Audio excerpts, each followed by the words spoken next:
بله، رقابت دوم رده‌بندی وزن 67 کیلو شما از آن مشاهده می‌فرمایید. سوگابه از ژاپن با دومنده قرمز در مقابل سعید اسماعیلی با دومنده تیر رنگ و باند آبی، کشتی در مسابقات نوجوانان و جوانان قهرمان جهان شده، قهرمان جام تختی، کشتی اهل دسفول خوزستان و حالا اومده در میدان کرواسی، در میدان بوداپست یه مدال برنز کسب کنه. در بوداپست که 118 کشتیگیری که حضور دارن 70%شون سهمیه المپیک گرفتن و 50% هم عنوانهای جهان و المپیک رو دارن. همه آماده و سرحال. این کشتیگیر در مسابقات آسیا قهرمان آسیا شده و در مسابقات جهانی هم مدال برنز داره. سال گذشته هم در 2023 کشتیگیر ما گرای این کشتیگیر رو شکست داد و حالا ببینیم که چه خواهد کرد. و سانچز که کشتیگیر ما برده بود، اون رو رها کرد و دید این کشتی امروز صبح و بعد از اون یه 5 امتیازی زد و به هر حال دستش رفت بالا. 7-1 امروز در نیمه نهایی سوگابه ژاپنی رو شکست داد. حالا ببینیم که سعید اسماعیلی دلاور دسفولی ما چه خواهد کرد. همشهری غلام رضا قصاب و دیگر پهلوانای دسفول. تقاضا اخطار برای کشتیگیر ژاپن، یک امتیاز فنی برای سعید اسماعیلی. آقای حسن حسین زاده از کنار تشک نکات لازم به او تذکر میده. با در خاک بشینه سوگابه از ژاپن. او سهمیه المپیک شو گرفته در مسابقات آسیای قرقیزستان و در المپیک کشتی خواهد گرفت. میره برای جفن بارانداز، میشه روسی ناشی لحظه به دنبال بارانداز هست. در نهایت بارانداز سالتو باراندازی بسیار خوبی هم اجرا میکنه، خوب لیفت میکنه، حریفا رو بالا میره، اصلا اونجا یه بارانداز اجرا میکنه و موفق میشه یه 2 امتیاز دیگه بگیره. یه 2 امتیاز میگیره بالاخره با 3 ماجد و سرسختی. سوگابه هم یه کشتی پرقدرت، توانمند، بدلکار، آماده مثل همه ژاپنی ها و ژاپنی ها وقتی به المپیک نزدیک میشن ببینیم که آماده تر میشن. هر چه به المپیک نزدیک میشن ساعت میزنن و از آمادگی بالایی برخوردار میشن. همچنان میره اینکه پای سعید اسماعیلی رو توش خارج کنه. ما 2 دست 1 دست در اختیار سعید اسماعیلی به دنبال پیچ کمر هست. کشتیگیر ژاپن سوگابه این کارو نمیده اسماعیلی بو. حالا یه لحظه جدا میشه از حریف خودش، تو سرپا خوب کشتی میگیره. امروز در مقابل حریف کوبایی خودش واقعا کشتی رو مفت واگذار کرد. در مقابل سانجر اوتای که از کوبا قهرمان جهان شده در مسابقات جهانی 2023.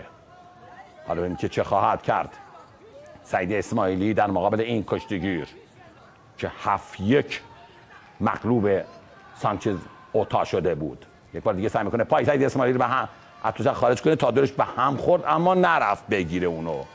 حالا دلیلش نمیدونم، خیلی سعی میکنه جوان مردانه کشتی بگیره. خیلی امروز یه لحظه 3 ثانیه مونده به پایان رها کرد، رفت رو به سمت آقای حسن رنگرز. 3 ثانیه مونده بود که همونجا کمرش گرفت سانچز اوتار و یه 5 امتیازی زد. کشتی 7-5 و 10 7 برد، وگرنه در فینال باید کشتی میگرفت با آبولاتزه جستانی. وقتی واقعا ندیده بودم توی 40 سال گزارش کشتی که این جنین یک کشتیگیر بیاد رها کنه بعدم پشت کنه به حریفش و بره به روی سمت حریف خودش. اصلا فراموش نمیشه. میپرزیم به ادامه کار. 3-0 سعید اسماعیلی پیش از حریف ژاپنی خودش سوگابه یه مقدار کار کنه به اسماعیلی اخطار خواهند داد، چرا که اخطار اول به اسماعیلی دادن، اخطار دومو به کشتیگیر ما خواهند داد، مگر اینکه اسماعیلی امتیاز بگیره، اینکه خیلی تلاش کنه و تهاجمش ملموس باشه. اما در این حالت ها معمولا به باند آبی اخطار رو میدن. داور تقاضا کنه قاضی هم موافقت میکنه در شرایط 50-50 برابر. قاضی که دستش رو راکت آبی هست همین الان میبینم و میپذیم به ادامه کار میزنه که کتفان حریف خودش تقاضا اخطار و مورد موافقت قرار میگیره. امیدوارم که نتونه از سعید اسماعیلی امتیاز بگیره. حالا به ژاپن خونسرد و آرام نظاره‌گر کشتیگیرش سعید اسماعیلی در خاک میشینه. ببینیم که سوگابه چه خواهد کرد. کشتیگیر در اجرای فن بارانداز توانمندی بالایی داره. به دنبال سالتو بارانداز هست، میره برای بارانداز میکشه رو سینه‌اش، یه لحظه اینجا بالاخره بارانداز اجرا میکنه از قسمت پایین سمت چپ راست، یک بار دیگه هم تبدیل میکنه به سالتو بارانداز. اسماعیلی کارو نمیده، به دنبال بارانداز از سمت مخالف، حالا اصلا اونجا سعی میکنه که یک بار دیگه بارانداز اجرا میکنه. در اجرای فن بارانداز تخصص و تبحر بالایی داره، همچنان به دنبال بارانداز هست. اینه برای بارانداز برای بار سوم که این بار دیگه اجرا کارو نمیده و داور وسط میتونه کشتی رو سرپا بده که حالا کشتی رو سرپا میده. موقعی که در خاک نشست یه 2 امتیاز داد، اما وقتی حریفو در خاک گرفت 2 تا 2 امتیاز گرفت. خاک سرنوشت ساز از در کشتی فرنگی. ببینید که چه خواهد کرد حالا سعید اسماعیلی در مقابل این کشتیگیر. داور تذکر به امیدی که سرسینت بالا بگیره. 1 دقیقه و 27 ثانیه. ببینیم که در این 1 دقیقه و 27 ثانیه آیا میتونه سوگابه ژاپنی نفر سوم جان و قهرمان آسیا رو شکست بده یا نه. 2 امتیاز عقب هست. 2 امتیاز عقب هست. و همچنان در تلاش هستن تا اینکه بتونن شرایط برای فنون خودش مهیا کنه. سعید اسماعیلی به دنبال کار کردن دست‌ها، یک بار دیگه کاملا گارد و بسته کشتیگیر ژاپن سوگابه، گارد و بسته، سرسینه رو پایین گرفته، گارد کشتی آزاد، کتفا رو کاملا بسته راه نمیده. طبیعیه وقتی امتیاز جلو بیفته سعی میکنه کشتی رو ببنده، حالا سعی میکنه پیچ کمر و فن کمر از بالا بزنه. یه لازم سوبلس رو زداش مزمزه کنه. تقاضا اخطار برای باند قرمز. قاضی تقاضا اخطار میکنه برای کشتی ژاپن، تقاضا اخطار میشه اما مورد موافقت قرار نمیگیره. حالا باز هم حمله میکنه، میتونن اخطار در این ثانیه پایانی بدن. اگه اخطار بدن احتمالی که بتونه بارانداز کنه هست، وگرنه کارش سخت و دشوار خواهد شد و شاید نتونه مدال برنز رو از آن خودش بکنه.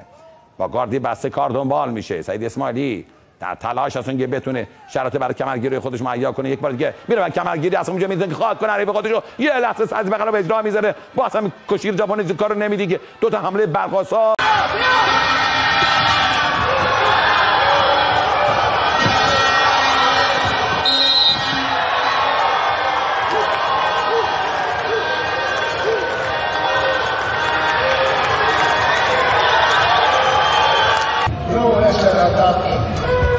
Red come outside to the battle position, take down 2 point blue, challenge lost.